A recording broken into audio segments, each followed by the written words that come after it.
പിതാവിൻ്റെയും പുത്രൻ്റെയും പരിശുദ്ധാത്മാവിൻ്റെയും നാമത്തിൽ ആമേൻ. എൻ്റെ പ്രിയപ്പെട്ടവരെ, ഇന്ന് മാർച്ച് 19 വ്യാഴാഴ്ച.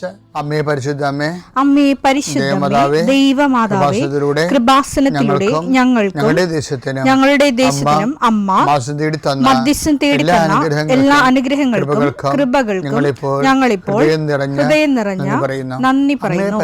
അമ്മേ പരിശുദ്ധമേ, ദൈവമാതാവേ, 2004 ഡിസംബർ 7 ഉച്ചകഴിഞ്ഞ് 2:30 കൃപാസനത്തിൽ സംഭവിച്ച അമ്മയുടെ പ്രത്യക്ഷപ്പെടലിനെ കുറിച്ച് തിരുസഭയ്ക്ക് സമർപ്പിച്ചിരിക്കുന്ന പഠനരേഖകളുടെ സഭാത്മകമായ പഠനം ആരംഭിക്കുവാൻ ഞങ്ങൾ പ്രാർത്ഥിക്കുന്നു. അമ്മേ പരിശുദ്ധമേ, ഭൂസ്വർലോകങ്ങളുടെ രാജ്ഞിയായ അങ്ങേയ്ക്ക് ഭൗമസംരക്ഷണത്തിനായി പ്രപഞ്ചപ്രകൃതിയെ തന്നെ തിരുസഭ പ്രതിഷ്ഠിക്കുവാൻ ഈ പ്രത്യക്ഷീകരണം വഴി ഇടയാക്കണമേ. പരിശുദ്ധമേ, ജപമാല മാതാവേ, സകല കൃപാസനം പ്രാർത്ഥനയോടും ചേർത്ത് ഞങ്ങളിപ്പോൾ പ്രാർത്ഥിക്കുന്ന ഈ കുടുംബത്തിന്റെ പ്രത്യേക നിയോഗം പറ മക്കളെ.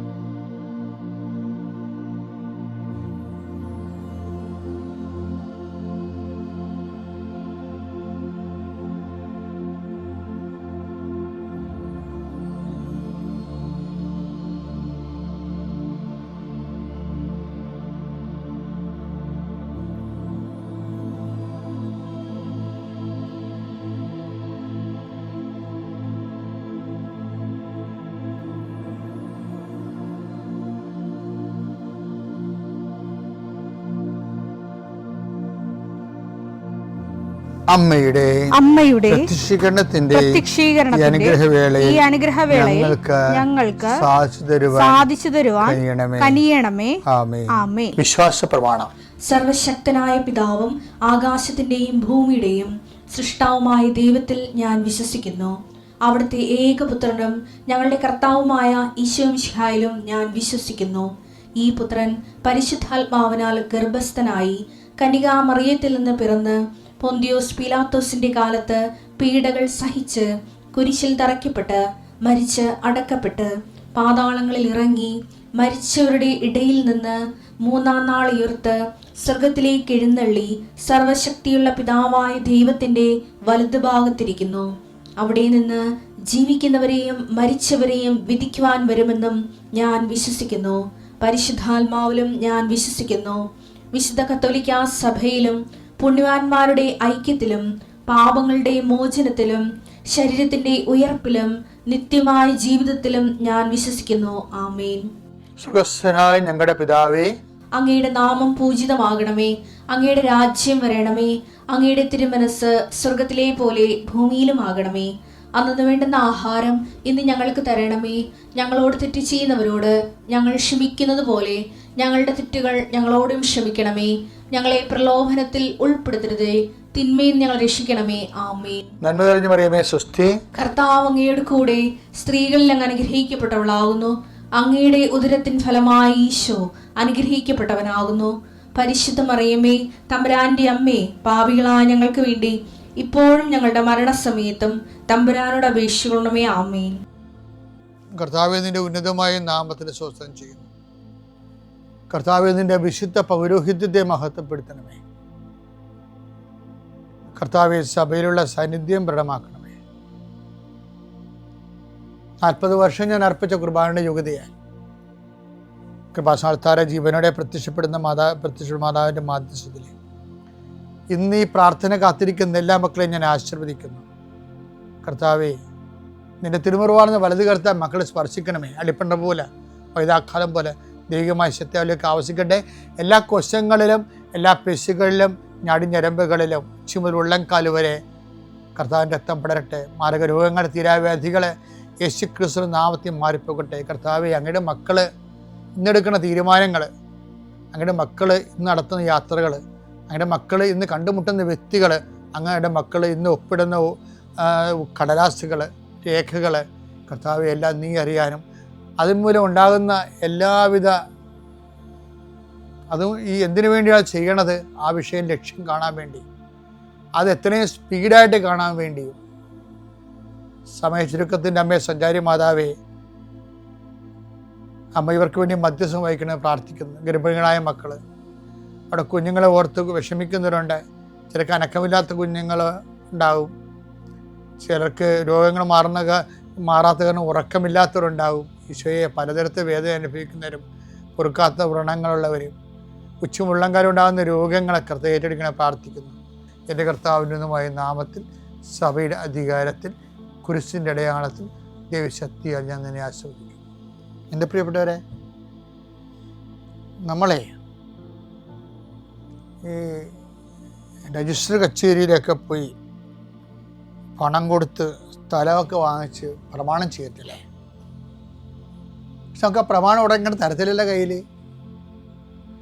എന്താ പറയണത്?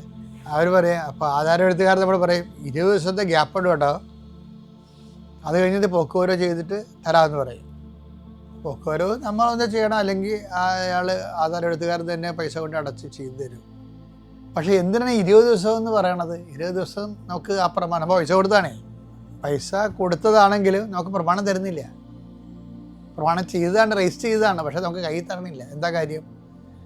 അതൊരു ഡോർമെൻറ്റ് പീരീഡാണ്. എന്താണ്? ആരെങ്കിലും ആക്ഷേപം ഉന്നയിച്ചാൽ അവർക്കൊരവസരം കൊടുക്കണം. അഭിപ്രായം നമ്മൾ പറയും, നമ്മളിങ്ങനെ കുറേ കാര്യങ്ങൾ പറഞ്ഞിട്ടുണ്ടെങ്കിൽ ആണെങ്കിലും അവകാശികൾ വേറെ ഉണ്ടോ എന്നറിയാൻ വേണ്ടി, ആക്ഷേപം ഉണ്ടോ ഇല്ലയെന്ന് അറിയാൻ വേണ്ടി ഗവൺമെൻറ് നിശ്ചയിക്കണമാണത്.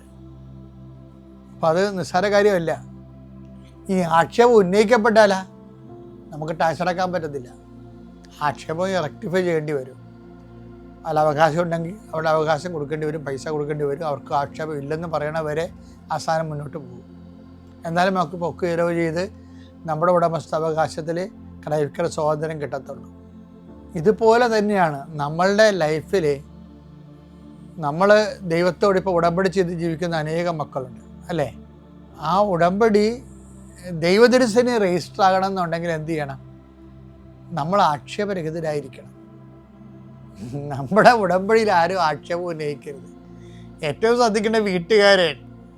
കാര്യം ആരാണെന്ന് പറഞ്ഞാലും വീട്ടുകാർക്കറിയാം നമ്മൾ ആരാണെന്ന്. പുറമേ നമ്മൾ എന്ത് കാണിച്ചാലും വീട്ടുകാർക്കറിയാം നമ്മൾ യഥാർത്ഥത്തിൽ എന്ത് പുള്ളിയാണെന്ന്. അപ്പം നമ്മൾ ഓരോരുത്തർക്ക് എന്തെങ്കിലും അത്യാവശ്യമൊക്കെ പറഞ്ഞുകൊണ്ട് പൈസ വാങ്ങിക്കും. എന്നിട്ട് പറയും ശമ്പളം കിട്ടുമ്പോൾ താന്ന് പറയും. ശമ്പളം കിട്ടുമ്പോൾ നമ്മൾ അതിന് ബൈക്കാ അല്ല കാറാ വാങ്ങിക്കും. അപ്പോൾ അവരുടെ മക്കൾക്ക് അഡ്മിഷൻ കിട്ടാതെ, നമ്മൾ പൈസ വാങ്ങിച്ച കക്ഷികൾക്ക് മക്കൾക്ക് അഡ്മിഷൻ കിട്ടാതെ അവർ വീട്ടിൽ നിന്ന് വലയും. അപ്പോൾ ഇത് ആക്ഷേപമാണ് ശരിക്കും. എന്താ കാര്യം? നീ അവരോട് പറഞ്ഞത് വഞ്ചന കാണിച്ചു എന്നുള്ളത് ആക്ഷേപം. അപ്പോൾ എന്ത് പറ്റും? നിൻ്റെ ഉടമ്പടി രജിസ്റ്റർ ആകത്തില്ല. ഇനി ഉടമ്പടി എടുത്തില്ലെങ്കിലും എന്താ പറയുക, നിൻ്റെ പ്രാർത്ഥനകളൊന്നും രജിസ്റ്റർ ആകത്തില്ല. ഉടമ്പടി എടുത്താൽ അപ്പോൾ നിങ്ങളവർക്ക് ആക്ഷേപം ഉന്നയിച്ച ഉടമ്പടി എടുത്താലേ പ്രശ്നമാണ്. അങ്ങനെയല്ല. പ്രാർത്ഥനാ ജീവിതത്തിൽ നീ ഉടമ്പടി എടുക്കണില്ലെന്ന് വിചാരിച്ചോ, പ്രാർത്ഥനാ ജീവിതത്തിൽ നിൻ്റെ പ്രാർത്ഥന സ്വീകരിക്കപ്പെടത്തില്ല. എന്താ കാര്യം? അതിനുള്ള ആക്ഷേപമുണ്ട്. അതാണ് റോമ 4:8 പറയണത്. കർത്താവ് കുറ്റം ചുമത്താത്തവൻ ഭാഗ്യവാൻ. കർത്താവ് കുറ്റം ചുമത്താത്തവൻ ഭാഗ്യവാൻ. ഏറ്റവും നല്ലത് ആക്ഷേപരഹിതമായത് ഇത് വീട്ടുകാരനേക്കാൾ പ്രശ്നമാണ് കർത്താവ്. നമ്മൾ എത്ര വലിയ പൊന്നും കൂടമാണെന്ന് പറഞ്ഞാലും കർത്താവ് നിന്നോട് കുറ്റമില്ലാത്തവനാണെന്ന് പറയുന്നിടത്ത് വരെ നമ്മുടെ പ്രാർത്ഥനകൾ അതിൻ്റെ മറുപടി പമ്മാൻ സാധ്യതയുണ്ട്. പല ആൾക്കാരുടെയും പ്രാർത്ഥനകൾ പമ്മുമ്പോഴേ നമ്മളെപ്പോഴും ഓർക്കേണ്ട, ഉത്തരം കിട്ടാതെ എപ്പോഴും താമസിക്കുമ്പോഴും പ്രാർത്ഥിക്കാൻ പറ്റാത്തപ്പോഴും ഒക്കെ ആധ്യാത്മിക വരൾച്ച തോന്നുമ്പോഴൊക്കെ ഓർക്കണം, നമ്മുടെ മേലെ ആക്ഷേപം ഉണ്ടോ എന്ന് നോക്കണം. മുൻപുകാലത്തെ ഏറ്റവും വലിയൊരു നടപടിക്രമമാണ് ദൈവം നമ്മുടെ മേലെ ആക്ഷേപം ഉന്നയിക്കാതിരിക്കാനുള്ള മാർഗത്തിലേക്ക് നമ്മൾ ആത്മാവിനെ പരിവർത്തനം ചെയ്യേണ്ടതാണ്. പിതാവിൻ്റെയും പുത്രൻ്റെയും പരിശുദ്ധാത്മാവിൻ്റെയും നാമത്തിൽ.